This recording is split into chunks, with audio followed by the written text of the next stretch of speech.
Ora, pero não aponta nenhum gevoelens actualmente do Parlamento riba o tema aqui, pessoal, riba a hierarquia de lei de landbesluit, pelo qual o candidato estulam começa a adaptar, para mira que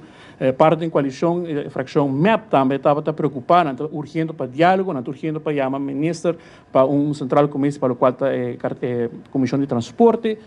pedir para mais diálogo e mira que não tem consenso da coalição. O Parlamento passa uma moção com 5 parlamentários a sostener. Dus o diálogo com o Parlamento, lo vini na seu devido tempo, lo me sigue informar o Parlamento. É mais, o Parlamento está promete órgão mais alto de nossa comunidade, que a draft de manejo de transporte para mira. Me arriba aqui ter inzage, é só não que a uso de sei, me quer não mira importância para que começar a sostener a emoção aqui na também. Mas uma moção não é landbesluit, é diferente. Então, urge o governo para tomar passo na também e mirando que o sistema que nós encontramos, o sistema que estava a operar, minha curva de adaptar e ser tur espaço não para